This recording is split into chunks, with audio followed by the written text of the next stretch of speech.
Assalamualaikum guys, welcome back to my Abi channel. Assalamualaikum.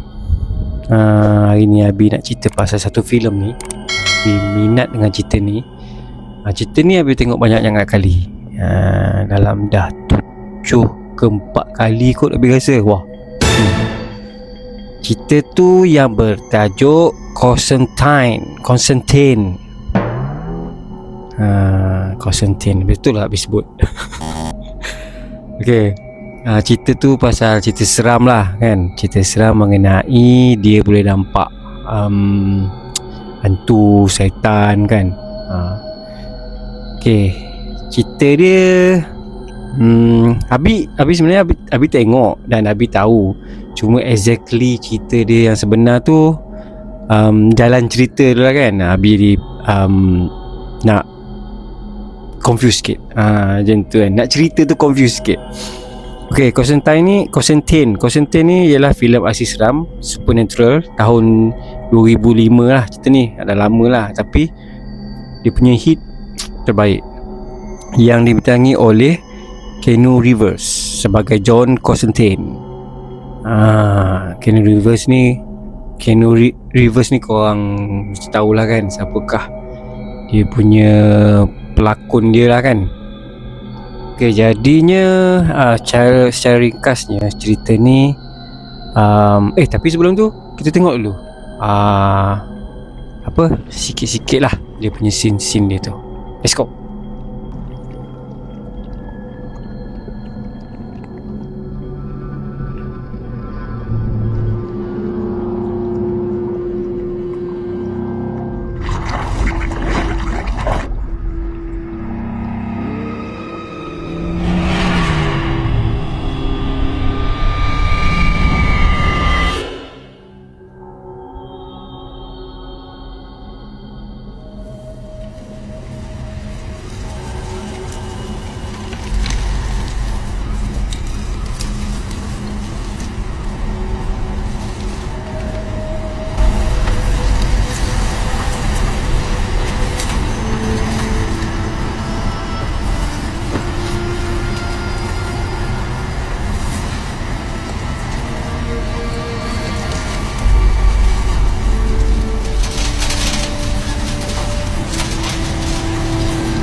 Okay guys, ringkas sikit lah cerita dia kan.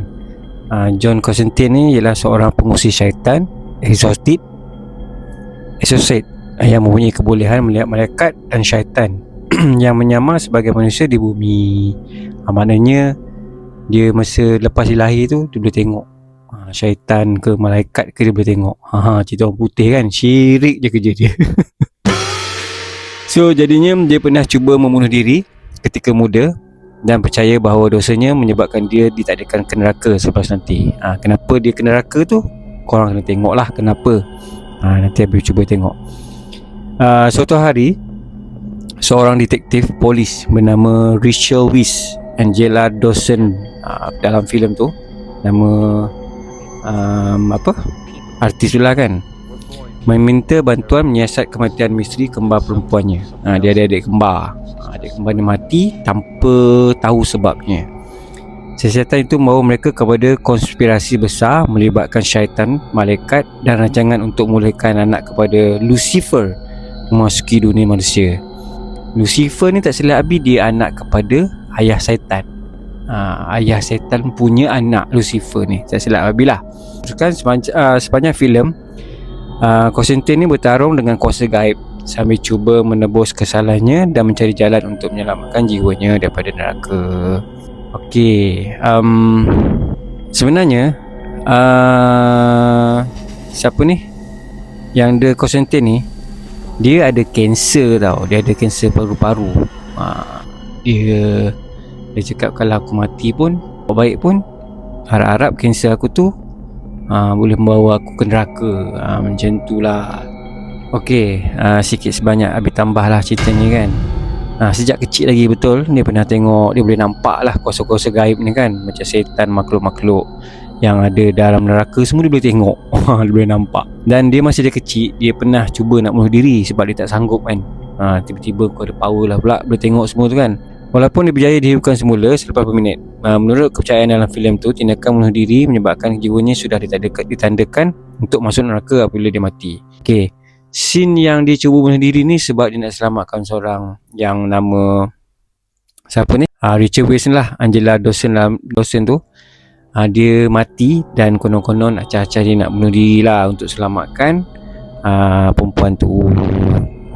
Jadinya dengan cara dia bunuh diri tu, harap-harap dia masuk syurga lah. Macam tu. Sebab itu sepanjang hidup dia memburu syaitan dan membantu manusia dengan harapan dapat menebus dosanya. Dia seokok kan, dia kuat seokok.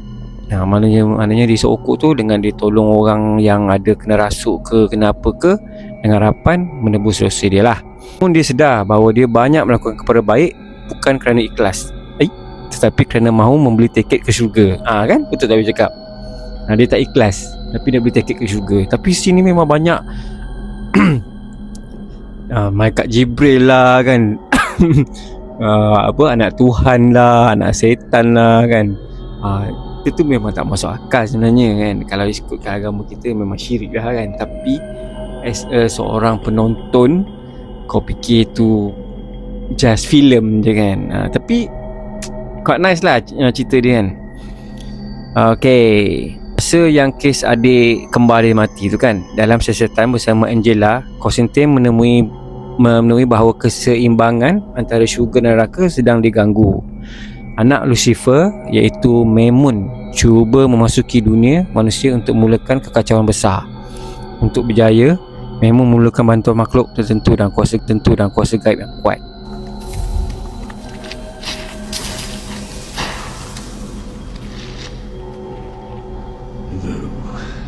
What took you so long? Hello, John. John, hello.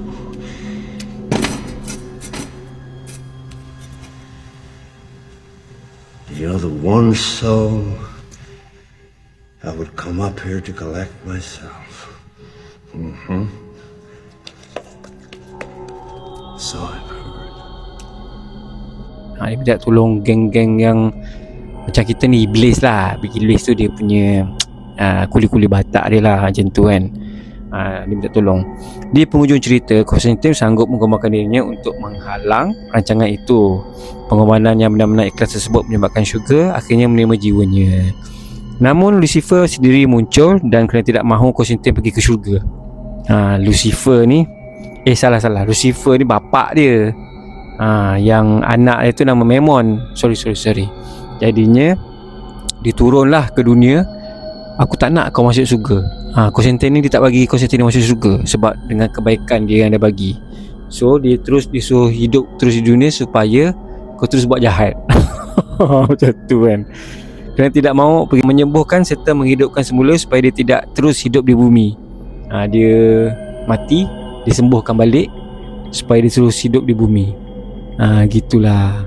Ramai peminat suka filem ni kerana gabungan unsur seram, aksi, agama dan suasana gelap yang unik, terutamanya babak kemunculan Lucifer yang dianggap antara adegan paling ikonik dalam filem tersebut.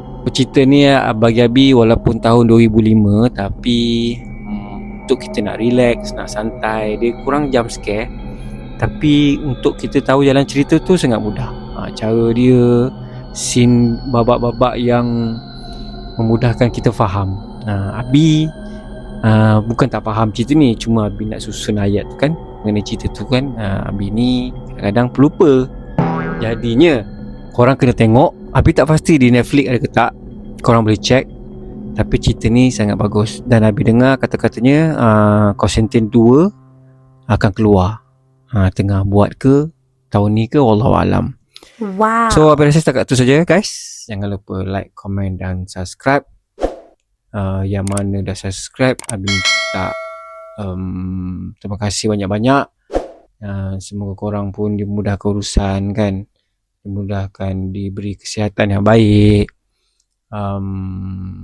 yalah, dilindungi oleh Allah Subhanahu Wa Taala kan. Kita ni tak tahu bila kita punya penghujung kan. Jadi kita buat baik lah antara satu sama lain. Gitu kan. Abi jugalah, nasihat untuk Abi juga. So kita jumpa di next video akan datang. Jangan lupa. Bye bye. Assalamualaikum.